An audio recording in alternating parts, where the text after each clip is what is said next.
Hello and welcome again. Today you're going to be watching me unbox and then later review the Attack Shark X11. This was recorded in March. It is now July, and when will this come out? Probably August. I want you to know that it has been tested, and I'm not giving you a review of something that I had for 4 minutes, as you can see by the different hair. I wanted to bring you guys a bit of another review thing going on here. Today we got the Attack Shark X11. If you guys have watched my channel in the past, you will know that I did a review on the Razer, this mouse. It was a great mouse, but after a while the scroll wheel stopped working, which was kind of inconvenient when it came to like editing and stuff. That required me to have to start thinking about maybe buying a new one. And the problem was I didn't want to spend money because I didn't have it. I went back to my Death Adder Elite that I've had for a long time. I even put the aftermarket skates on it. Let's get right into it.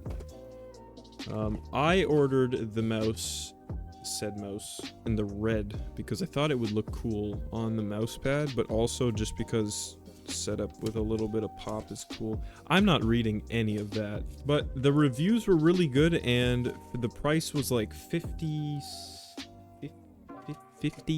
Canadian dollars. Pull it out of the foreskin. You will find a very, very light mouse. That is very light. Hold your socks because you're gonna shit them right off. It doesn't say. It's not heavy. There's a feather though. Lets you know that it's featherish. Oh shit, I wanted to X11 triple mode lightweight mouse. Wow, that's a lot of words.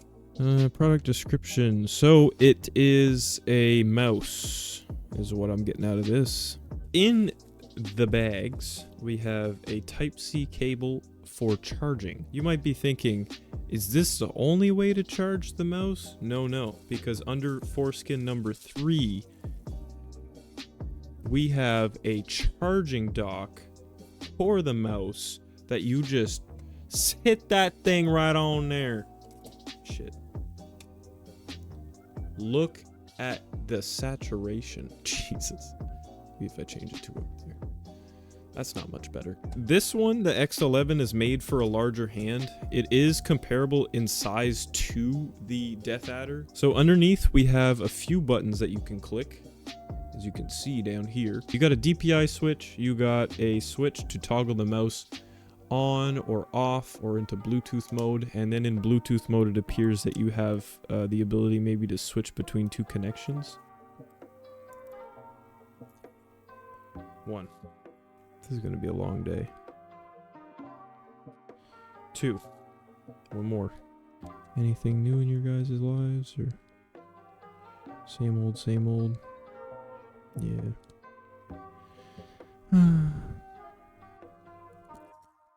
I should have used the knife the first time. Jeez Louise. So there's an RGB switch on this base, meaning that if you were to click it on, it would glow on the bottom. Currently, and for a long time, I've been using this Razer mouse bungee. That seemed wrong, I'm sorry. It's actually kind of fun. Kind of tired of having a wired mouse, so it'll be fun to try something different, and especially at the price point. Guys, it's got a little dongle. That makes sense. Okay, this makes a lot of sense. The dock has a USB port. You plug the dongle that you got from under the mouse into this USB port. Here's me doing reading.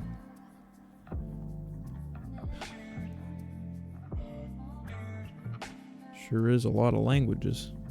I'll play a few things over the next few days and I'll let you guys know what I think. I also have a review coming out for the RK Royal, the Royal Clutch 65% keyboard that I've had since August, or longer probably.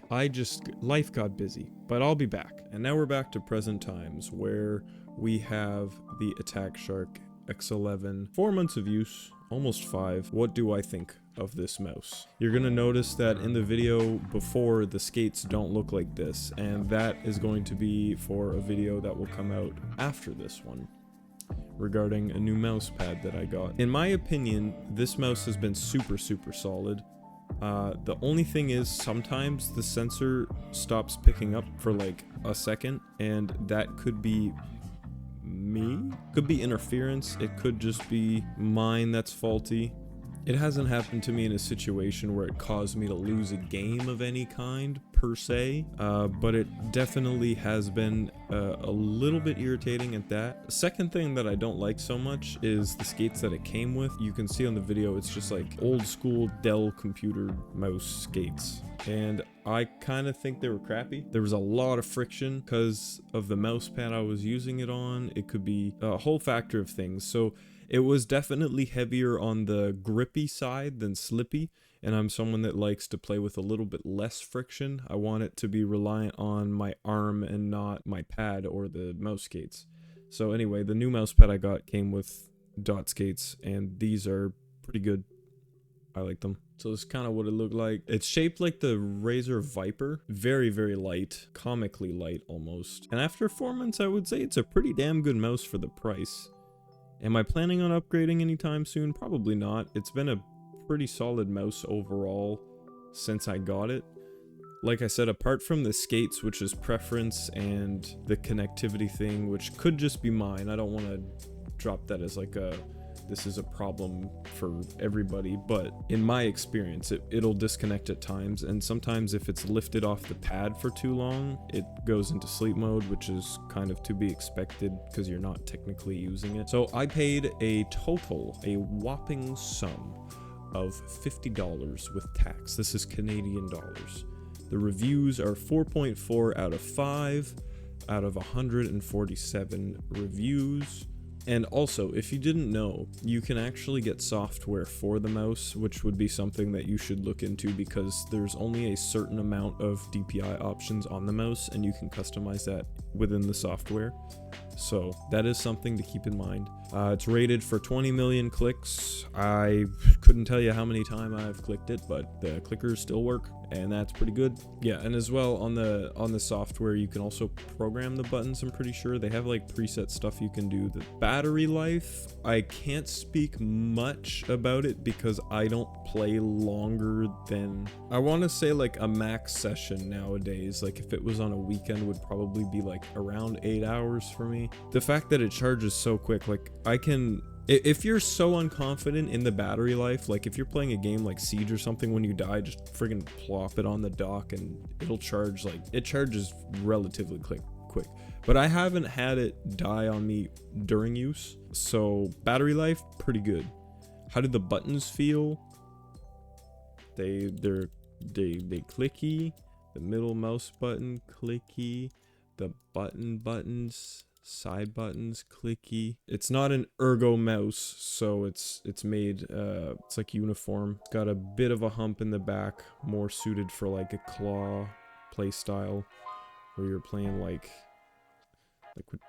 you know what I mean, like one of these. Maybe a bit on the bigger side. I find it comfortable still for me. I do find there's like not much place to put the pinky so much, so that kind of floats around or either rubs on the mouse pad because there's just nowhere to really rest it unless you're wrapping it around the bottom. But yeah, okay. Overall, I really like it. I'm gonna plan on continuing to use it for the time being until I find something else intriguing. Everything when it comes to this stuff is preference. If the battery life is good, I mean, wireless mouse have come so far, right? Like there's not a distinguishable, noticeable thing between wired and wireless to the average person. Maybe a top pro, and even at that, a lot of them now are using wireless. So I don't like having my wire snag. Even with a mouse bungee, I find at times it'll snag still. I go wireless. I like wireless.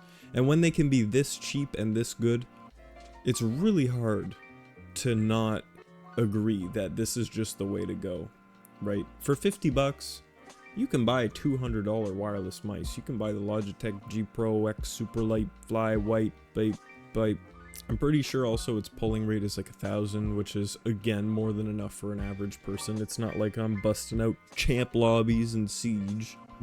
Whatever the Valorant one is, that's, people still play that, right? If you're gonna buy a mouse and you're on a budget, this is the one to go for. It's suited for mid to large size hands. I'm sure they have smaller mice too, but you can look at their store and judge for yourself. I paid a teeny bit more, I think, to have the one with the dongle, but it's not like it was a necessity. I like the look of it on the dongle.